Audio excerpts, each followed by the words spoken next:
दोस्तों, अगर आपको भागने के लिए दो ऑप्शंस दिए जाए, पहला पानी और दूसरा प्लेन रोड, तो आप कहाँ से भागना पसंद करोगे? ऑफ कोर्स प्लेन रोड से। यह ऑप्शन आपने चुना क्योंकि आप इजीली प्लेन रास्ते से भाग सकते हो और पानी में भागना बहुत डिफिकल्ट है। अगर ये सिंपल सी चीज़ आप समझ सकते हो तो आप 100% समझ जाओगे अगर सर्किट में रजिस्टर नहीं होता तो क्या होगा। हेलो एवरीवन, मैं हूं तुषार। स्वागत करता हूं मेरे यूट्यूब चैनल इलेक्ट्रिकल ऊर्जा में।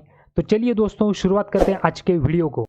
मैं यहाँ पे बहुत ही एक बेसिक सर्किट कंसिडर करूँगा जिसमें है वोल्टेज सोर्स 200 वोल्ट, एक एसी एमीटर एक करंट मेजरमेंट करने के लिए इन एम्पियर्स, और लोड है वेरिएबल रजिस्टर जिसका वैल्यू मैंने यहाँ पे लिखा नहीं है। हम लोग इसका वैल्यू चेंज करके करंट का वैल्यू फाइंड करेंगे, तभी हम एनालिसिस कर सकेंगे रजिस्टर अगर सर्किट में नहीं होता है तो क्या होता है। तो मैं ओम्स लॉ यूज़ करूंगा करंट फाइंड करने के लिए और रजिस्टर के डिफरेंट वैल्यूज लूंगा। तो केस 1 ले लेता हूं मैं, V is equal to I into R, Ohm's law. तो वोल्टेज है 200 वोल्ट, करंट हमें फाइंड करना है, रजिस्टर में लेता हूँ 100 ओम केस 1 के लिए। अगर मैं इसे सॉल्व करूँ, current is equal to 200 divide by 100, then current आ जाता है 2 एम्पियर। तो मैं सर्किट के नीचे यहाँ पे केस 1 लिख लेता हूँ, R is equal to 100 ohm and current is equal to 2 ampere. अभी मैं रजिस्टर का वैल्यू चेंज करूंगा, वोल्टेज का वैल्यू वैसे ही रखूंगा, अभी करंट का वैल्यू क्या आता है वो देखेंगे। वो लेता हूं मैं केस 2, वहां पे लिखता हूं V is equal to I into R, Ohm's law. Okay, तो वोल्टेज का वैल्यू 200, करंट हमें फाइंड करना है। रजिस्टर का वैल्यू मैं कम कर लेता हूं, 50 ओम लेता हूं। पहले केस में था वो 100 ओम, तो अभी भी लेता हूँ 50 ओम। तो करंट के वैल्यू अगर हम लोग फाइंड करेंगे तो करंट का वैल्यू आता है 4 एम्पियर। तो केस 2 में यहाँ पे लिख लूंगा R is equal to 50 ohm, then current is equal to 4 ampere. तो यहाँ से क्लियरली पता चल जाता है अगर मैं रजिस्टर कम करूँ तो करंट बढ़ता है। तो रजिस्टर में कितना कम कर सकूंगा? 0 ओम कर सकूंगा। तो मैं केस 3 ले लेता हूँ कि रजिस्टर है 0 ओम। अगर मैं रजिस्टर 0 ओम ले लेता हूँ तो करंट हो जाता है इन्फिनिटी एम्पियर। ओके, तो I is equal to 200 divide by 0, current is equal to infinity ampere. तो मैं यहाँ पे लिख लूंगा case 3, R is equal to 0 ohm, then current becomes infinite ampere. तो रजिस्टर का भी सर्किट का 0 नहीं होता दोस्तों। वोल्टेज का इंटरनल रेजिस्टेंस होता है, एमीटर का इंटरनल रेजिस्टेंस है, कनेक्टिंग वायर का भी कुछ ना कुछ इंटरनल रेजिस्टेंस होता है। तो केस 3 ऑन पेपर ही वैलिड है, practically it is invalid case.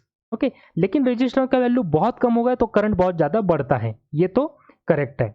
तो केस 4 में ले लेता हूं, अभी यहां पे मैं रिवर्स करूंगा, रजिस्टर 0 था तो केस 4 में ले लेता हूं रजिस्टर इन्फिनाइट। अगर मैं रजिस्टर इन्फिनाइट ले लेता हूं तो करंट का वैल्यू आ जाता है 200 divide by infinite, so current is equal to 0 ampere. तो मैं यहाँ पे लिखूंगा R is equal to infinite ohm, तो करंट क्या हो गया 0 एम्पियर।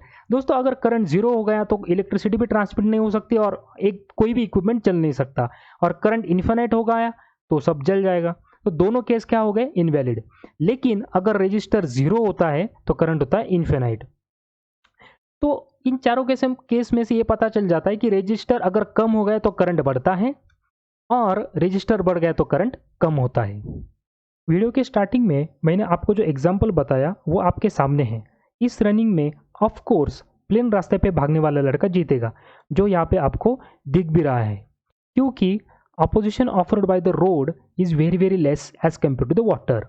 तो जिसकी वजह से अपोजिशन जो है रास्ते का वो बहुत कम है, उसकी वजह से स्पीड जो है लड़के का बढ़ गया और वो ये रेस जीत गया। तो हम उसको कंपेयर कर सकते हैं, अगर अपोजिशन कम है तो स्पीड बढ़ता है, इसका मतलब है रेजिस्टेंस कम है तो करंट बढ़ता है।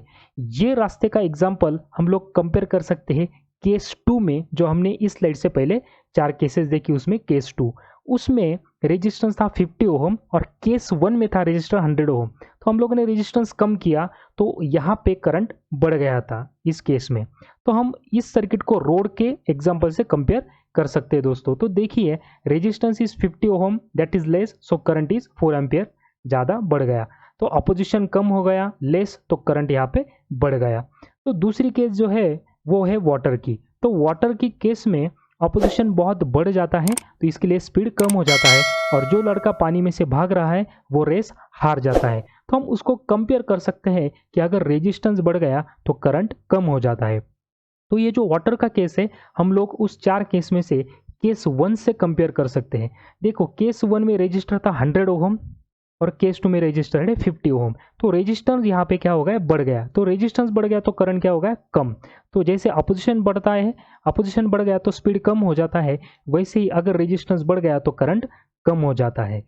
तो आपको इस एनिमेशन से रेजिस्टेंस एंड करंट का रिलेशन अच्छे से पता चल गया होगा।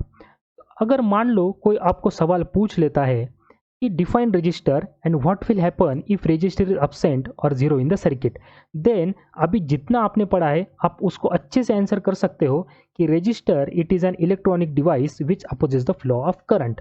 और उसको आंसर देना है नेक्स्ट क्वेश्चन का, what will happen if resistor is absent और जीरो इन द सर्किट।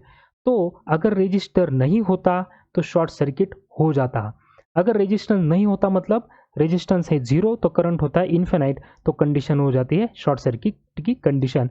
ये मैथमेटिकली एक्सप्लेन किया हम लोगों ने केस नंबर 3 में, जहाँ पे वोल्टेज था 200 वोल्ट, करंट फाइंड करना था, रजिस्टर हो गया जीरो, रेजिस्टेंस नहीं होता इसका मतलब रेजिस्टेंस है जीरो, तो करंट हो जाता है इन्फिनाइट।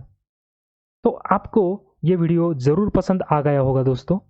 तो ऐसे ही इलेक्ट्रिकल इंजीनियरिंग के वीडियोज़ आगे देखने के लिए चैनल को सब्सक्राइब करें, लाइक करें, बेल बटन दबाएं ताकि चैनल के आगे वाले जितने भी वीडियो अपलोड होंगे उसका नोटिफिकेशन आपको मिल जाएगा। कमेंट करें, शेयर करें। मिलते हैं नेक्स्ट वीडियो में। Thanks for watching.